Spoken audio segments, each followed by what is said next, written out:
Hey guys, how's it going? It's Al. Week 3 is here. Week 1, Peter Overzet got into the cage and got shellacked. Last week, I brought CSU Ram and I brought Adam Levitan in here. We're 2-0, guys. We're rolling, everybody. So I have brought the Dinkbot. Drew Dinkmeyer from EstablishTheRun.com is here with us in the cage today. We're going to do this match. Now, for those of you who are new to this piece of content, it's a little bit different from the other content that I put out on this channel, where we just talk about straight up DFS strategy.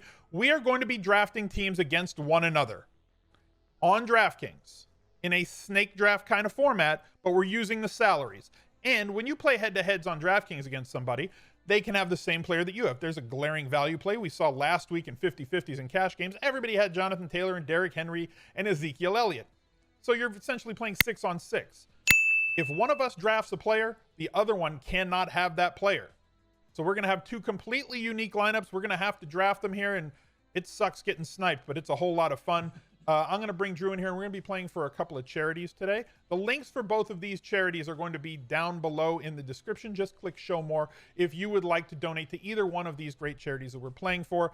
And my guest always decides, and Drew has said that we're going to play for $500 this week. So the loser is going to donate $500 to the winner's charity. Let me bring Drew on in here.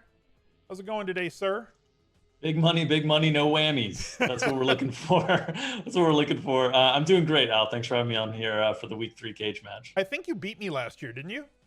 No. I think I was favored by the odds maker, and I think I had I feel like there was a late touchdown that you ended up like a defensive one or something, right? No, it wasn't a defense. I mean, it was like it was a skill player, but I feel like it was a close battle, and I feel like you took me down kind of late.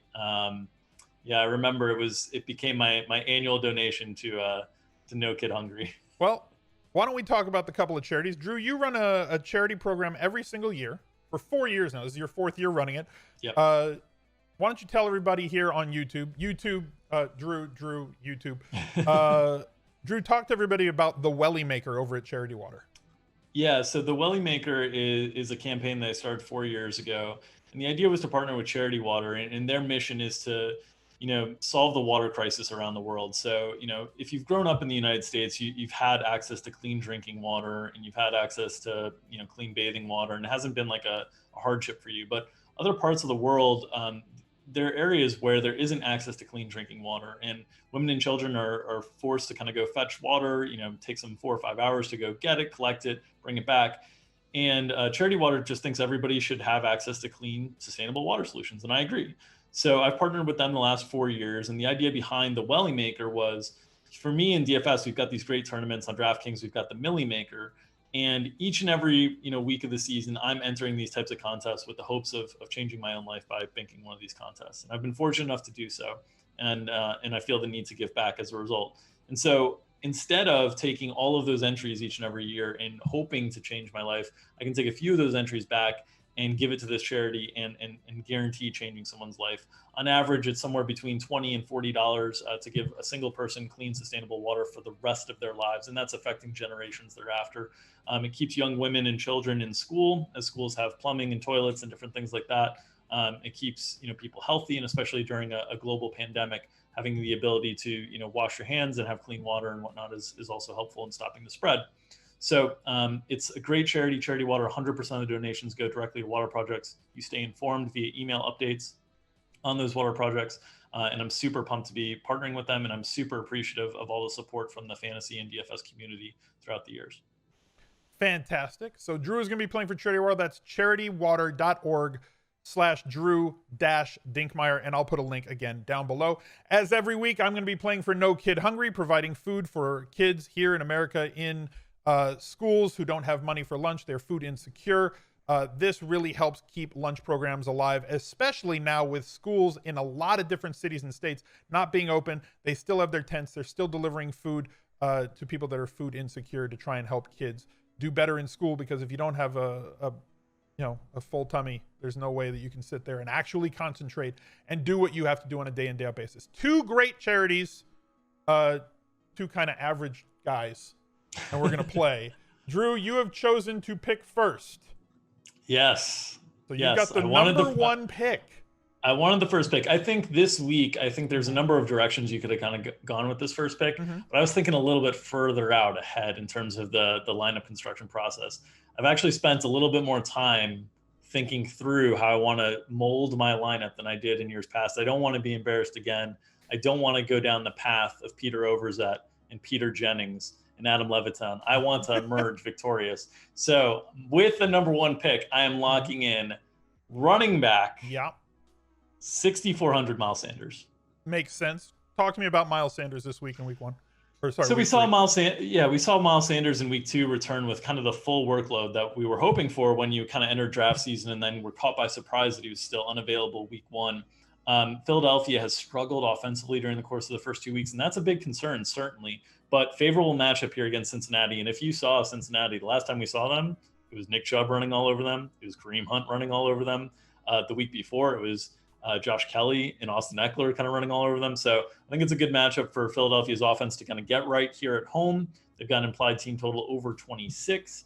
Miles Sanders, impactful in the passing and the running game. Game script, independent running back, the type of running back I like to start my lineups with.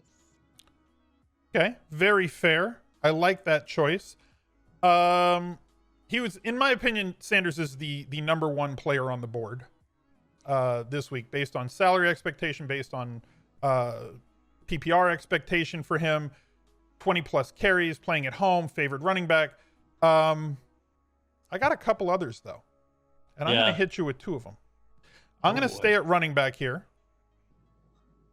and I'm going to take my man, my fantasy MVP, Jonathan Taylor. Oh, there it is. At home, massive favorites here against the New York MESS mess. 28 ridiculous touches in week 2. As I said on a previous video, I'm not projecting 28 touches again for Jonathan Taylor, but 21 plus is not out of the realm. He has caught all 8 of the targets that have gone his way. He should see 80%, 90% plus of the inside the 5 snaps and touches at running back for the Colts. He's a slam dunk to me. This should be an 8K player, and he's 7K. But that's every running back on this slate. I'm going to go with one more, and I haven't really decided yet because Sanders is great, but for 400 less, I can get Kenyon Drake in the second highest total of the week, favored at home against a hapless Detroit defense. I don't know how I passed this up. I could have gone with another player here. I might still take that guy later, but I'm going to lock in 2 great values at running back. I'm going to swing it back to you. We're 1-1-1 the rest of the way. Okay. So I think I knew who you're going to take next, and I think I can build without them. Okay. So I'm gonna stay at running back, and I'm gonna take Austin Eckler, 6,800. Ooh.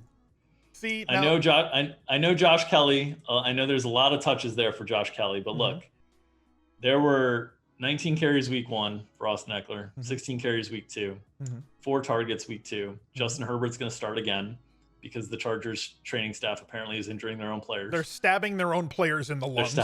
It's not a good scene over there. And so Austin Eckler with Justin Herbert looked a little bit more involved in the passing game, kind of the way that we saw with Phillip Rivers in the past. And this Carolina defense, flowchart, Al. They are. Flowchart. They totally are against running backs. They are the flowchart. So if I'm going to come on, Al Smizzle's YouTube channel, I got to represent the flowchart with Austin Eckler. I appreciate the love for the flowchart. It usually is only applicable to tight ends, but Carolina is like, I forget the exact number, so forgive me if I'm wrong, but 14 straight games they've allowed offenses to score 3 or more touchdowns against them, with multiple touchdowns to opposing running backs in like 12 straight games going back through last season. We said before week 1 we were going to be streaming against specific defenses every single week overall, but specifically we were going to be streaming running backs against Carolina. I put Austin Eckler on my first look cover boy, and I got a lot of flack for it because of the week that Kelly had last week.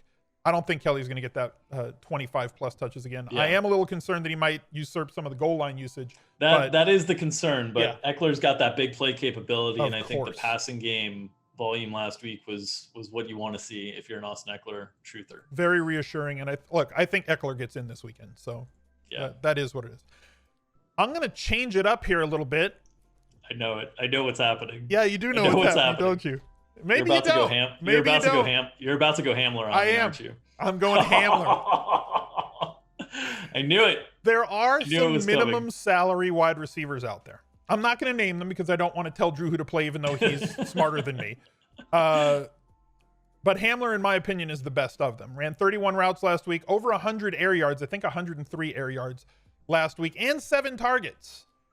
With Cortland Sutton out, now there is a very realistic possibility that he just is an 85% snap guy at wide receiver for the Broncos. And based on Player Profiler, his comp is Djax. So I'm getting a pretty high volume Djax comp for $3K. Yeah. I mean, if he has 7 points, whatever. There's a possibility for 20 plus if he can get loose one time against this improved Tampa Bay secondary, but still, you're not going to run against Tampa Bay. You're going to throw on them. And he has a quarterback now with lock out in Driscoll who spreads the ball out among all of his receivers. So he's not going to lock in on one guy. He's going to spread it out between his wide receiver 1, 2, 3, tight end, and running backs. I like Hamler's chances this week.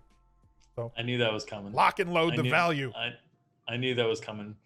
I'm gonna live on the edge here. I'm gonna keep kind of building through this mid tier and see if I can piece together the value at the end. We'll see.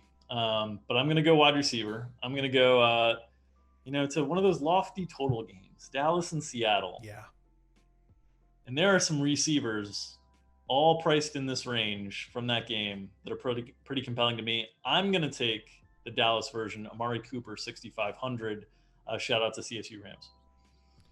Fair enough. Talk to me about Amari Cooper. What do you like about him this week?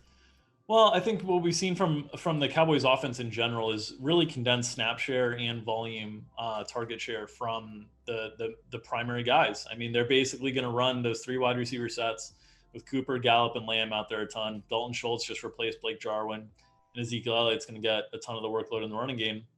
And they're a super effective offense. I mean, last week they kind of got sidetracked by just random turnovers. I mean, they fumbled the ball like 3 or 4 times in the first quarter. That's not going to happen consistently. So I think Cooper is the lead guy with Lamb and Gallup's price tags coming up a little bit more than Cooper's did. I think Cooper's got a little bit more value to him this week as well. And like I said, I think that whole range, with Cooper, Metcalf, and Lockett is all really compelling for the game with one of the highest totals on the slate and 2 offenses that just, slate, I believe. it should be. I think there's one other game that's tight to it, right? There's the Lions in Arizona. The Lions in Arizona, and that one right? climbed. So, it went from like 51 to 54, and the Cowboys is at 55. Yeah. So I feel like I'm getting exposure to the highest total game on the slate, and I'm getting it at a reasonable price tag. And it's one of those situations as well, right? I wasn't ready to choose between Metcalf and Lockett, so I'm just going to take Amari and let you deal with that situation. I assume. We'll see where you go. I don't know if you need to. That's the thing. I think that they're so close that I don't know that you need to pick between them. It's like people ask me, who do you like better, Metcalf or Lockett? My answer is yes. Like they put up the same stats every week as each other. Yeah. It's like they're fine. One week, one of them's not going to score a touchdown. The other one's going to have like 2 and 150 yards. Yeah. It's like, see, this is the week. But you know what? I'm probably going to have equal shares of them in tournaments, so whatever. All right, moving over to my team. I've got all the value. I'm at 56 and change. You're at 5,000 and change. Yeah. You got a little bit of extra breathing room with that Hamler. I do. Play. And I really, really like to target high total games. I really, really like wide receivers that get a lot of targets. I really like wide receivers that have a low ADOT and a lot of targets. Oh, here we go. DeAndre Hopkins. The nuclear option. And it's going to blow up again this weekend with this game going massively. Yeah. The total is just flying upwards.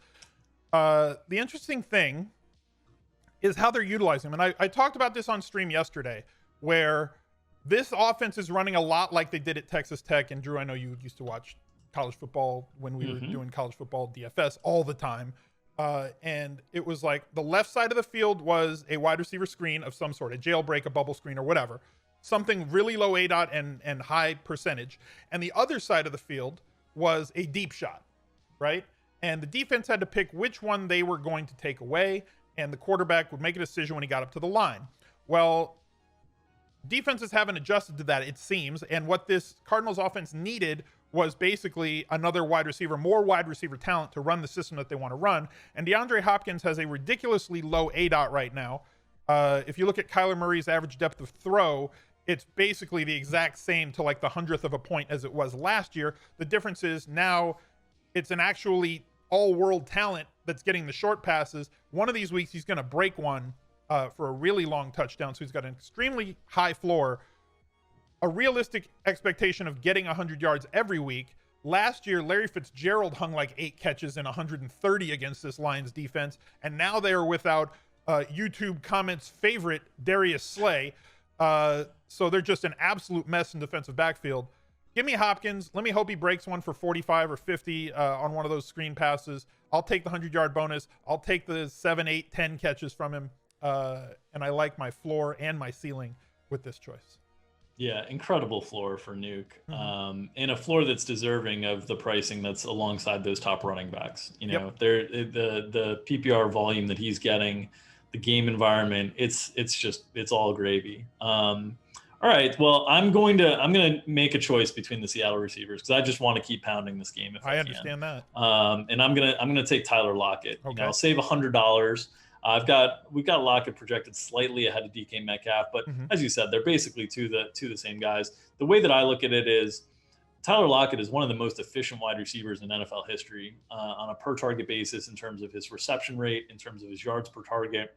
He can be used kind of all over the field. Not to say that Metcalf is a one-trick pony by any means, because Metcalf has improved his route tree. I just think Lockett is the more diversified option of the two. And so I'm gonna take Tyler Lockett, the guy who can kind of move all around, save myself $100 and get another wide receiver in that really compelling Dallas-Seattle game. All right, I like it. You've got your player and a bring back, and I can't take 2 quarterbacks, so you're probably going to pair him with one of those 2 quarterbacks. I got one of the options if I want them. Yeah, I can't stop you from stacking that. Not that I'm going to try to, but like, I can't stop you. I'm going to go with Deontay Johnson here at 5,400. Okay. He is popped. He's questionable on the week. We do have the rule. It has already come into play once this year that if a player, we draft this on Wednesday. So if a player is deemed out on Sunday, you can replace that player in your lineup. I'm not playing this for game theory. I'm not trying to meta this and say, well, I have Deontay Johnson. I could pivot to somebody else by the weekend. I want Deontay Johnson to play because the amount of targets that he has gotten through 2 weeks has been outstanding. He is the perfect Draftkings player. He got 2 end zone targets last week. So high leverage targets, high floor of targets, easily convertible into catches. You guys know how high I was on this Steelers offense coming into this season. I remain high on this Steelers offense as long as Ben Roethlisberger is healthy. And they've got great weapons. Rumors of James Conner's demise were greatly exaggerated. He came back like a bat out of hell last week. Juju Smith-Schuster garners a lot of attention, and rightfully so, on the other side of the field, which just lets Deontay Johnson roam free in the wilderness, and he just does nothing but get a bunch of targets and a bunch of catches. I don't think he's going to be a huge touchdown guy this year, but those 2 end zone targets last week, one of which was converted into a touchdown, are very reassuring. I have him for like 6 or 7 touchdowns overall in the season, so he's not a touchdown threat every week, but I don't need him to because I think he can pay off this salary on volume alone.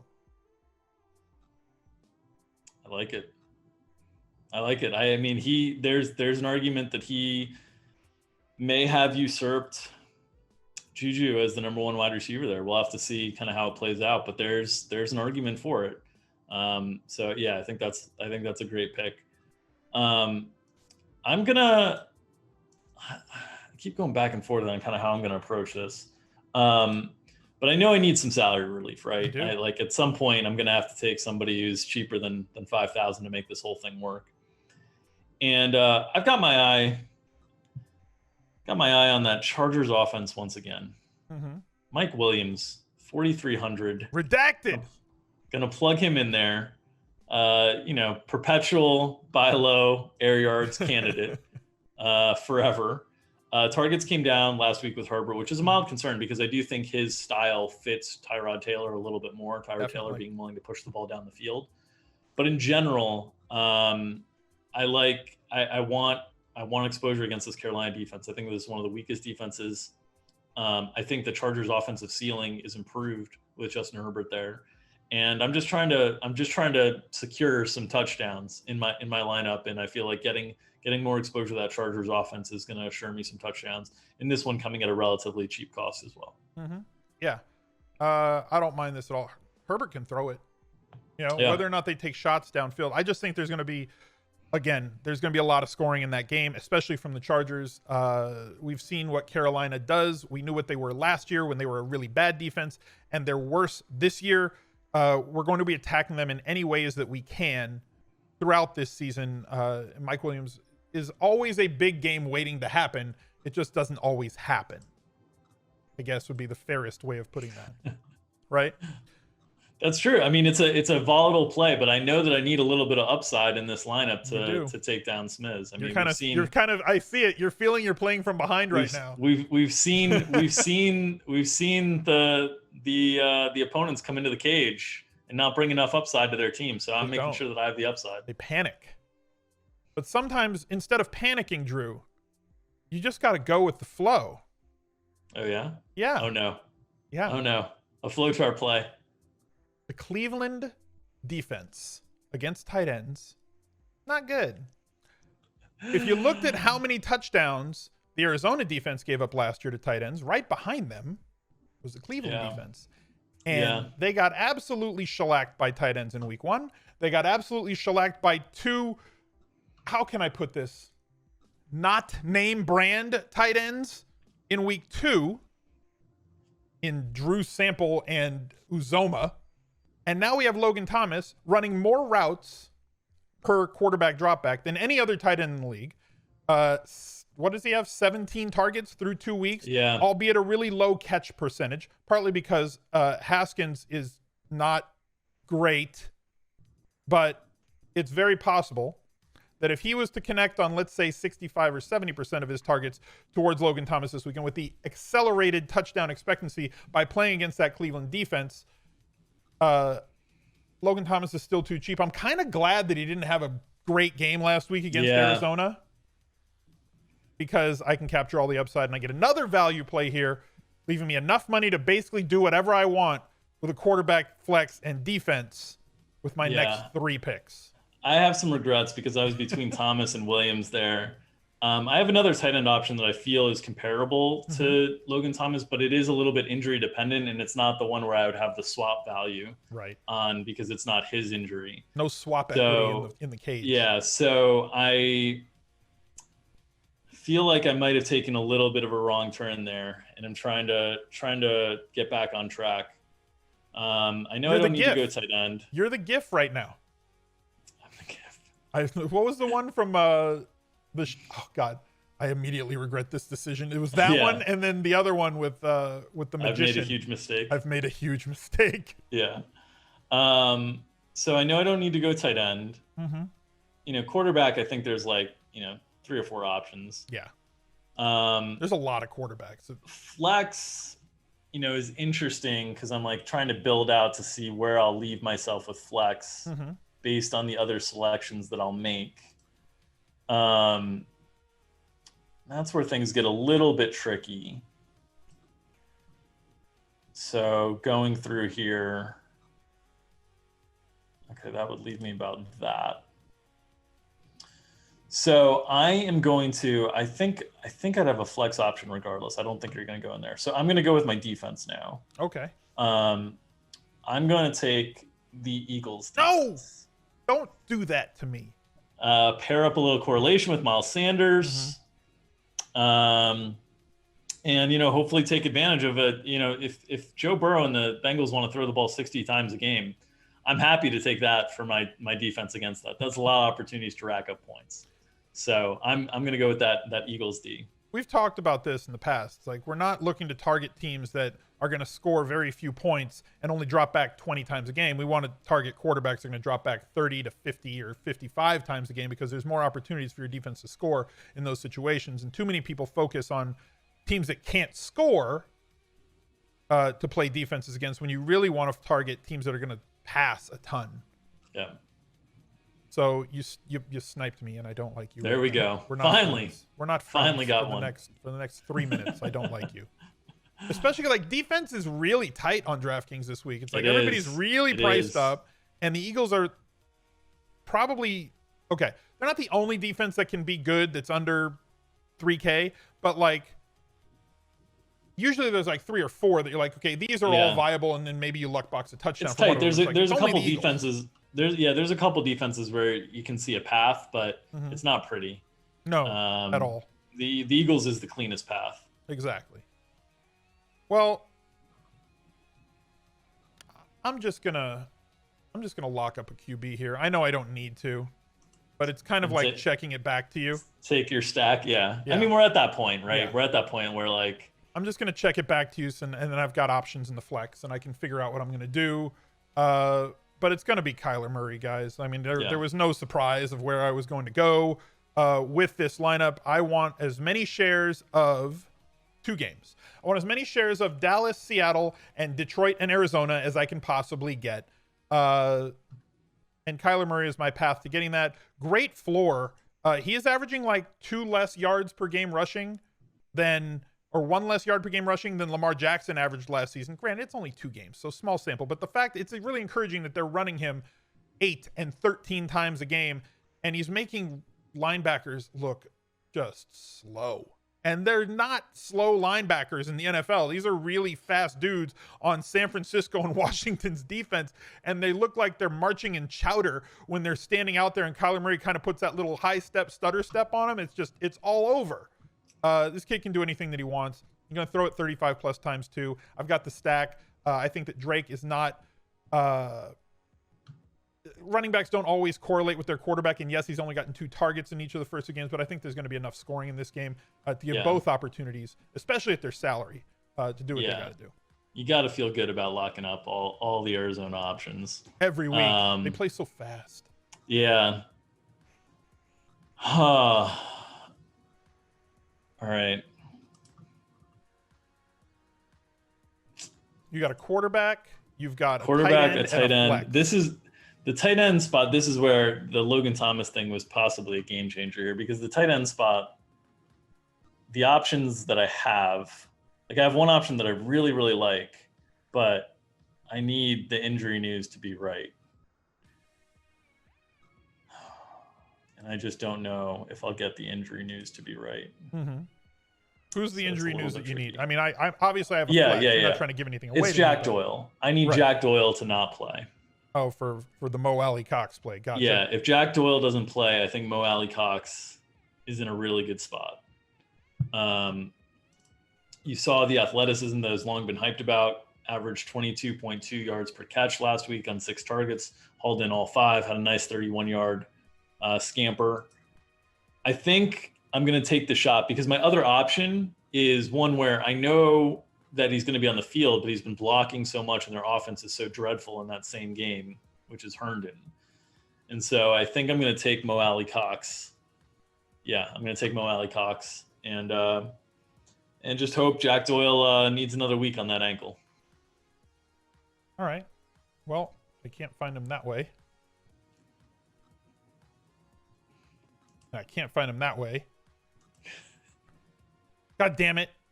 What's his price? There he is. 3,800. 3,800. So basically, I think he and Logan Thomas, if Jack Doyle sits, I think he and Logan Thomas are effectively very similar plays. I think very possible. Athletically, I love Mo Alley Cox. My concern with him is that he didn't run a ton of routes last week, and he got a lot of target. Like anytime he ran a route, he was basically targeted, which is good. Right. But which I is would love to see him run more routes. Which is usually what you'd like to see from tight ends in general. And Rivers has always been a guy who's targeted tight ends and running backs, right? Like that's 100% Rivers thing. Yeah. So again, if Doyle sits, I feel good about this. If Doyle plays, it's shaky for sure. and it's going to be a potential hole in the lineup. But I think I need kind of that upside. I think my other option there would have been Herndon or pay up, and paying up leaves me in a range with the flex that things start to get a little bit shaky in that like 5-ish K range. So Mo Alley-Cox is the choice. So you're not going to play Drew because you didn't have a large enough sample? Drew sample. Yeah, a lot of volume there, certainly. Good first name. Week one. Good first name. Definitely in play for sure this week in that range. I still think like over the course of time, they just have so many wide receiver options that the targets aren't going to be quite as exciting as they were in that situation where Uzomah went down. So I think the upside is a little bit more tempered, but he's like a similar play to Herndon to me. Like they're pretty similar. I don't like Adam Gase. I'm just going to say that. It's fair. I'm just going to put that out into the universe. It's fair. Yeah.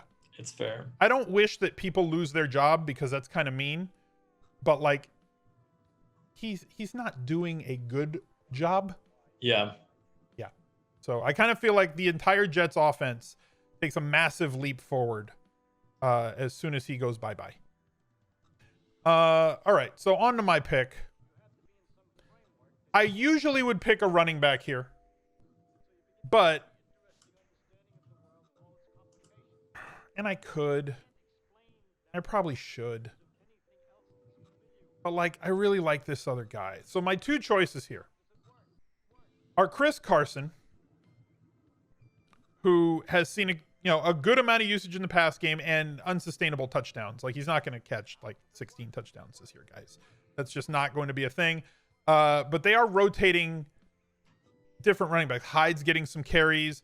Carson getting kind of the lion's share. They are favored. They are playing at home. This is a really high totaled game. I do like Carson here. But like I'm torn because I also really like DK Metcalf. And I kind of want you to sweat anytime there's a long pass in the air and you don't know if it's Lockett or Metcalf. Like this is just mental warfare for me at this point. Yeah. I could lock in a good floor with Chris Carson. But I think that DK Metcalf also has a really solid floor, carries with him massive touchdown equity every single week, as I've mentioned about 1,000 times since last offseason. He led the league in terms of end zone targets last year and has as much big splash ability as any other player at the wide receiver position. So while Carson is probably the smarter play, I think Metcalf is more the I want Drew to feel pain play. Because when you come into the cage, it's not about locking in a floor. It's about making your opponent feel it. And DK Metcalf is exactly the guy that can carry that out for me. And he leaves me $3,700 to spend on a premium prime defense. Yeah. That Hamler pick certainly sets you up quite well. Hamler opens everything up. Hamler really does open everything up. All right. There's another one or two min salary wide receivers, but I think Hamler. Well, I'm not going them. So who are the other guys you're looking at? Like I've got too much Bird salary. is 3K. Yeah. There's another guy who's 3K. It slips my mind at the top of my head. Yeah. There's enough value. You can do whatever you want this week. But like I think that Hamler is a cut above, a tier above. My hope at this point is that Hamler is a pretty volatile profile guy. So my hope at this point is that he's just if he gets 2 or 3 targets, he could zero me out. Yeah, 0 to 5 points in your lineup, and I can build that way because I think you've got better correlation than I'll have. You'll see with my quarterback spot, I'm not going to correlate it. Interesting. And the reason I'm not going to correlate is remaining salary and kind of what I want to do. But I'm going to go with the guy. One of the greatest ways you can make your selections each and every week is if you just go to the quarterback position and you just click that FPPG, you sort by that at the very top. This guy with a very nice price tag. Josh Allen, 6,900, rushing upside. Now he's throwing it to Stephon Diggs. He looks like he's accurate all of a sudden. The entire offense is running through him. So I'm basically as it should. I'm basically getting Kyler Murray level opportunity. And so, I'm going to take him. Now leave me with 6,100 for my flex, which leaves me a few different options. I can only pick a defense, so go ahead and take them. Yeah, I was between going Josh Allen there and going to Cam Newton at 6,700 and getting kind of the same thing where I'd get a lot of upside with the rushing area. Yeah. And then 6,700 would have left me with 6,300 left, which means I could have gone Kenny Golladay and had the injury swap equity. Yeah. To move to like an Allen Robinson or something like that.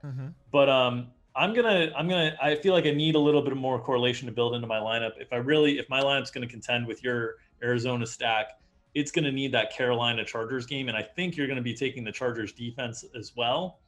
So I'm going to get a little bit of leverage here as well. And it's going to be with my boy, DJ Moore, who I was taking in the third rounds of seasonal best balls all season long. Now there's no Christian McCaffrey. I think the offensive line is going to struggle with the Chargers pass rush, which means get the ball out quick and get the ball out quick on those slant routes for DJ Moore. Very tough matchup here. Very, very tough matchup. And one that I'm just hoping he can kind of break one to the house, speed up that game, get Eckler and Mike Williams going as well. And I think it's the defense you're taking. So I'm trying to leverage myself against that defense as well. I mean, look, I hope they drop back 50 times. I love DJ Moore. I love DJ Moore this week. And I went out of my way in week 1 because he disappointed in week 1 to try and like assuage fears. Like, guys, yeah, he only had 9.4 DraftKings points, but he had 9 targets, 2 end zone targets. This guy is going to be a beast this year. Don't sell. In fact, buy the dip in daily fantasy. He was 6,600 in week 1. He was 6,300 last week and scored 23 DraftKings points. And he went down to 6,100 for week 3. Like, don't avoid this guy, especially in an offense that we project to play from behind literally all the time. Yeah. And is clearly the number 1 guy, especially without CMC out there. The only risk is that maybe they can't move the chains as much and he's going to spend less time on offense, but like 10 targets should be a thing for him every single week. Like a poor man's Nook Hopkins. The risk is that the Carolina offense just gets completely dysfunctional, can't sustain drives, and then the Chargers take the air out of the ball. And that is a very big risk to this lineup as a whole. Chargers averaging more rush attempts per game than any other team through 2 weeks. But given the hole I think I put myself in a little bit by letting you get that Arizona stack, I need to build up some correlation.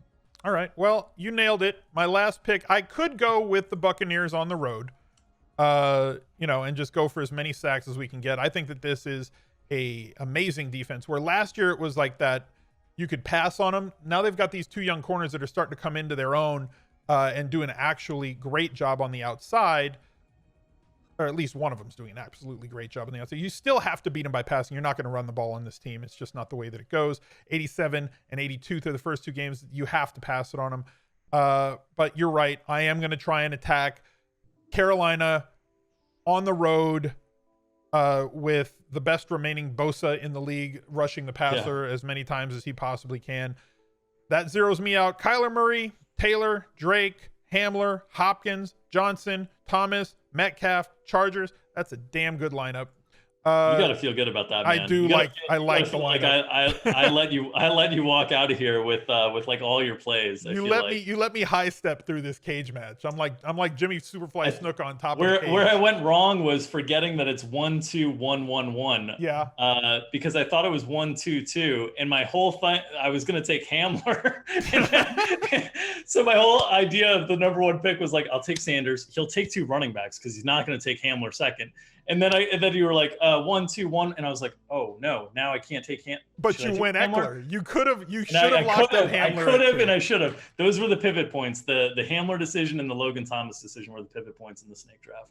Look, anybody can win. You still got Josh Allen, who scored over 30 points both weeks. Miles Sanders, my number 1 running back value on the week. Eckler, who was my cover boy on DraftKings first look. Amari Cooper, solid. Lockett, great game and a bring back play secondary stack there. Mike Williams, perennial buy low air yards guy. Mo Alley Cox, if he can do what he did last week. DJ Moore, who I absolutely love, and the Eagles defense, my favorite defense. So it's not like you have a bad team. This is going to be a really interesting cage match, and I'm excited to get to it. So Drew, thank you for joining. Guys, definitely go check out Drew's Welly Maker number 4. Again, links down below for both charities if you feel giving this week and you want to donate something. And as always, all the ad revenue from these head-to-head battles will go straight to charity. I'm going to add it up at the end of the year and donate all of the ad revenue from the Wednesday video to No Kid Hungry. So just by watching, you've already helped out. If you want to help out more, links down below. Drew, thank you for joining. Thanks so much for having me, Al. Good luck this week. You too, man. And so much as your interests don't collide with mine. And guys, check out another video right there. Bye. He's a legend.